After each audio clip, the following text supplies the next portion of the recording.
IRGC के spoke person ने बड़ी धमकी दी है, बहुत सीधी सीधी धमकी दी है तमाम अरब देशों को। कहा है कि अगर आपने अपनी जमीन का इस्तेमाल ईरान के खिलाफ होने दिया तो फिर आप पर भी जवाबी कार्रवाई की जाएगी, बाद में रोना मत रोना। दोस्तों, ठीक ऐसे ही ईरान के पार्लियामेंट स्पीकर ने बड़ी धमकी दी है, जो आपकी स्क्रीन पर है, सीधा सीधा देख लीजिए, पूरे सोर्स और सबूत के साथ, पक्के सबूतों के साथ रजा गराफी आपको क्लियर खबर दिखा रहा है। चैनल को सब्सक्राइब कीजिएगा।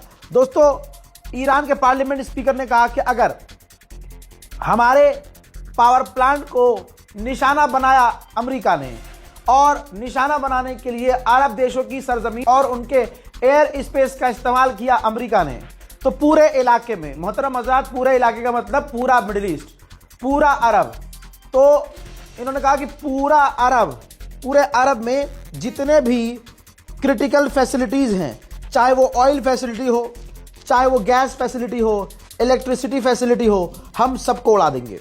जी हाँ, ईरान के पार्लियामेंट स्पीकर ने बहुत क्लियर कह दिया है कि सबको निशाना बनाएंगे, जिसके बाद अरब देशों का गला सूख चुका है। कहने वाला कह रहा था हम जीत गए, ईरान मिसाइल लॉन्च नहीं कर पा रहा है, लेकिन अब रिपोर्ट यह है कि ईरान के मिसाइल हमलों की वजह से 2700 इजरायलियों को उनके घरों से निकालकर कहीं और शिफ्ट करना पड़ा है नेतन्याहू की सरकार को, क्योंकि ईरान की मिसाइलों ने कोहराम इजराइल में मचाया है। अगर इजराइल की ही बात माने तो इजराइल ने कहा है कि 400 से ज्यादा ईरान बैलिस्टिक मिसाइल लॉन्च कर चुका है हम पर, और इजराइल ही कह रहा है कि 92% हमने इनकी मिसाइलों को रोक दिया है ईरान की।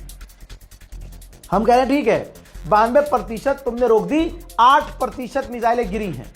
जनाबे हजरत मोहतरम मोमिनीन हजरात, दुनिया इस पर ध्यान दे कि सिर्फ 8% मिसाइलें ईरान की जो इजराइल में गिरी हैं, उनकी तस्वीरें, वो भी कुछ लिमिटेड तस्वीरें सामने आ रही हैं, और उसमें जो तबाही नजर आ रही है उसमें आपको साफ नजर आ रहा है कि भैया सुपर पावर है कौन। अगर तुम उनकी 92% मिसाइलें रोक पा रहे हो और 8% से जो तुम्हारी तबाही नजर आ रही है, नजर आ रहा है कि शक्तिशाली कौन है। ईरान ने फिर क्लैरिफिकेशन दी है कि स्ट्रेट ऑफ हुर्मुज पूरी तरह से खुला हुआ है, हम विदेशी जहाजों को जाने देंगे हमारी परमिशन के बाद, हमें इन्फॉर्म करने के बाद, लेकिन स्ट्रेट ऑफ हुर्मुज बंद है हमारे दुश्मन के लिए और दुश्मन के साथियों के लिए। 74वां हमला, जी हाँ, जो ईरान हमला कर रहा है, उस हमले में ईरान सिर्फ एक मिसाइल नहीं दागता है कि यह हमारा 74वां हमला है, नहीं, ईरान हमलों की एक बौछार करता है और फिर ऐलान करता है कि हमारा 74वां हमला है। 74वें हमले की वीडियो ईरान ने जारी किया है, जिसमें ईरान मल्टीपल मिसाइल और मल्टीपल ड्रोन लॉन्च करता हुआ नजर आ रहा है, जहां दुनिया को ऐलान कर चुका है इजराइल कि हम जीत गए हैं, हमने ईरान की मिसाइल कैपेबिलिटी को खत्म कर दिया है, हमने मिसाइल लॉन्चर तबाह कर दिए हैं।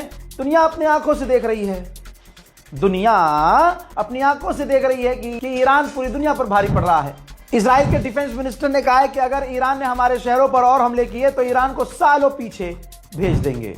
ऐसा मैं हर वीडियो में बता रहा हूं, हर दिन कह रहा हूं कि ईरान का ऐसा नहीं है कि नुकसान नहीं हो रहा है, ईरान को बहुत तगड़ा नुकसान हो रहा है, लेकिन वो हुसैनी है, जख्म पर जख्म जिस्म में लग रहे हैं, मजाल हो कि वो दुश्मन के आगे सर झुका रहा हो। ईरान की human right agency red crescent ने कहा है कि 81,000 सिविलियन यूनिट बुरी तरह से डैमेज है। उधर यूरोपीय यूनियन के फॉरेन पॉलिसी की चीफ ने ईरान के विदेश मंत्री से चुपके से फोन पर बात की है। चुपके से इसलिए कह रहा हूं कि ना ईरान ने बताया, ना ईयू ने बताया कि आपस में बात क्या की। मेरे दोस्तों, आपको पता है कि खामनाई के कत्ल में, उनकी शहादत में मोहम्मद बिन सलमान का एक अहम किरदार था। वही किरदार आपको बार बार महसूस होगा। कतर बेचारा कोशिश कर रहा है कि ईरान से बातचीत की जाए और बातचीत के जरिए जंग खत्म की जाए, लेकिन यूएई और सऊदी अरब अमेरिका पर प्रेशर डाल रहे हैं कि जंग मत खत्म करो, बल्कि ईरान को और पीटो, ईरान पर और हमले करो, ईरान की सरकार गिरा दो। यानी जो मानसिकता, जो सोच इजराइल की है, वही इजराइल की दो नाजायज यहूदियों की औलाद मोहम्मद बिन सलमान और यूएई के किंग की है। हजरात, WHO के चीफ ने खुद कहा है कि मामला इतना खराब हो चुका है, ये जंग इतनी ज्यादा बढ़ चुकी है कि दोनों ही देश, इजराइल और ईरान, एक दूसरे के परमाणु ठिकानों पर हमला कर रहे हैं। पत्रकार ने नेतन्याहू से पूछा, जब पब्लिक में नेतन्याहू आया, पत्रकार ने पूछा क्या अमेरिका ईरान के पावर ग्रिड पर हमला करेगा स्ट्रेट ऑफ हुर्मुज खुलवाने के लिए? तो नेतन्याहू ने कहा कि डोनाल्ड ट्रंप जो करेंगे अच्छा करेंगे और उनके साथ हमारा पूरा साथ होगा। आपने महसूस किया होगा शुरू से, इस जंग की शुरुआत से ही अमेरिका इजराइल की कोशिश है कि दुनिया इस जंग में कूद जाए। अब ब्रिटेन के साथ इजराइल क्या कर रहा है आपकी स्क्रीन पर है। हजरात, ब्रिटेन को डरा रहा है इजराइल और अखबारों में छपवा रहा है और स्टेटमेंट दे रहा है कि ईरान की मिसाइल ब्रिटेन तक पहुंच सकती है, लिहाजा ब्रिटेन को कुछ न कुछ करना होगा, इस जंग में उतरना होगा। मेरे दोस्तों, युद्ध एक्सपर्ट, वॉर एक्सपर्ट ने कहा है कि अगर पावर ग्रिड पर हमले इन दोनों ने शुरू कर दिया, लड़ाई लड़ते लड़ते दोनों ही नहीं, तो मिडिल ईस्ट का इतना बुरा हाल होगा कि इतना किसी ने सोचा नहीं होगा, क्योंकि मिडिल ईस्ट में नदियां, झील, पानी ये सब कम हैं, लोग बिजली पर निर्भर हैं और बिजली से ही सारी जिंदगी चल रही है, बिजली पे ही सब कुछ है। ऐसे में अगर पावर ग्रिड पर हमले शुरू हो गए तो भयानक अंजाम होंगे। रशिया का इस 22 दिन की जंग में अब तक का सबसे बड़ा बयान आया है और इसको बयान कम धमकी ज्यादा मानी जा रही है। रूस की सरकार ने धमकी दी है कि अमेरिका और इजराइल जो ईरान के सीनियर लीडरों को असैसिनेट कर रहे हैं, कत्ल कर रहे हैं, ये खाली नहीं जाएगा, इसके अंजाम भुगतने पड़ेंगे। इजराइल कुछ भी कहता रहे कि हम उसकी मिसाइलों को रोक पा रहे हैं, हर हमले में देखा जा रहा है कि ईरान जितने हमले कर रहा है, हर हमले में ईरान के मिसाइलें इजराइल पर गिर रही हैं।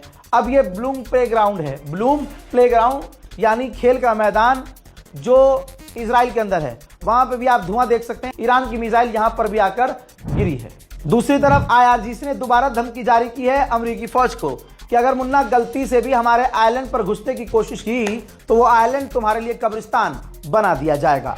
उधर ईरान पे लगातार हमले जारी है। इस्फहान पर अभी कुछ ही देर पहले बड़ा हमला किया गया, जिसका मंजर आप देख सकते हैं। डोनाल्ड ट्रंप अपनी कुर्सी पर, अपने बेड पर और सेफ प्लेस में बैठकर ट्वीट के जरिए युद्ध खेल रहा है। देख लो, वो जंग ऐसे खेल रहा है ट्वीट के जरिए। अब उसने ट्वीट किया है कि ईरान मर चुका है और हमारा सबसे बड़ा दुश्मन अब रेडिकल हैं, कट्टरवादी, और हम उन्हें बहुत जल्द खत्म कर देंगे। अब आप समझ सकते हैं, डोनाल्ड ट्रंप के पास अब बोलने के लिए भी कुछ नहीं रहा। अब वो कह रहा है ईरान मर गया है। जी हाँ, ईरान मर चुका है और मरे हुए ईरान ने पिछले 48 घंटे में फादरलैंड को नंगा करके पीटा है, टूतल लाल कर दिए हैं, रास्ता इजराइल को नजर नहीं आ रहा है। मेरे दोस्तों, उधर ईरान पर हमले हो रहे हैं, वो मैंने दिखाया। ईरान में जनाजे निकल रहे हैं, वो देख लीजिए। ईरान में हर गली से, हर मोहल्ले से लाशों पर लाशें निकल रहे हैं, आम लोग भी मारे जा रहे हैं। लेकिन मजाल है कि ईरान सब कुछ कुर्बान करने के बाद भी शैतान के आगे झुक जाए, हो ही नहीं सकता। एक हुसैनी यजीदियत की बैत नहीं कर सकता। बातिल के आगे हक कभी झुक नहीं सकता।